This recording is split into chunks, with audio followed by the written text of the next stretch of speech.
Good afternoon. My name is Alena Shautsova. I am an immigration attorney from Brooklyn, New York.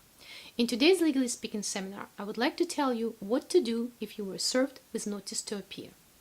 A notice to appear is a legal document that starts removal proceedings against you.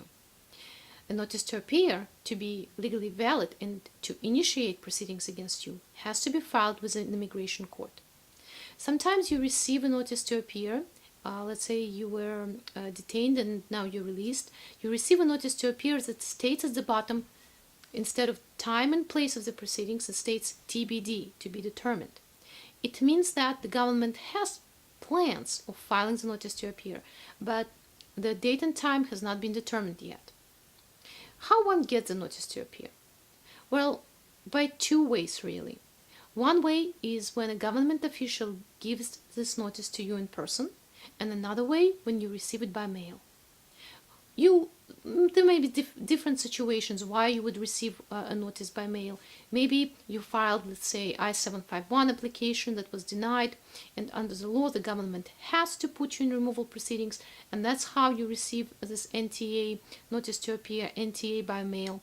Sometimes you were crossing the border as a lawful permanent resident, and the government decided that that conviction that you had 15 years ago is a problematic conviction, you're deportable, so they take your green card away and they issue an NTA to you right then and there.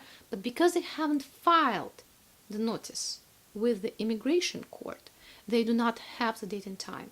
And that's why at the bottom of the notice, at the bottom of the document, there will be letters TBD. So you receive the notice. What do you do with that? Can you just ignore it and forget about this? No, not so fast. What happens if you do not show up in court is that not only an order of deportation will be issued against you, but you also for 5 years will be prohibited from filing for any immigration relief. It's called a permanent bar. You do not want that to happen.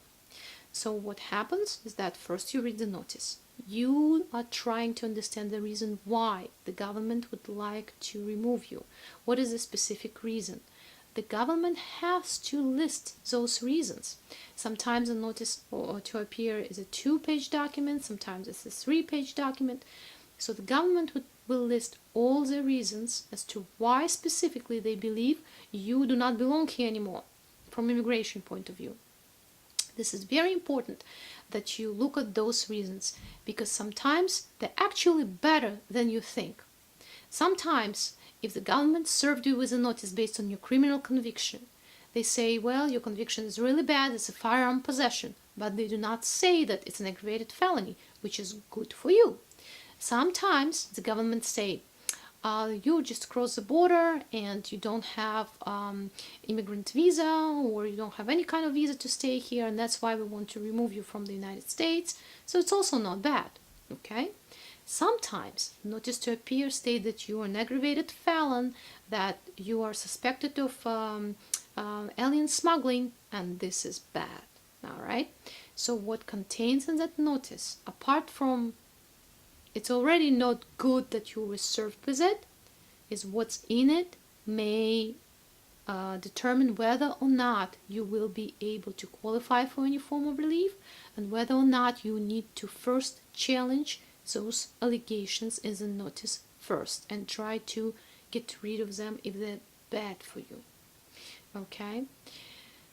You have a date and time, let's say. You have a date and time and place in the notice, but from, let's say it took the government some time to give you the notice by mail, and you moved.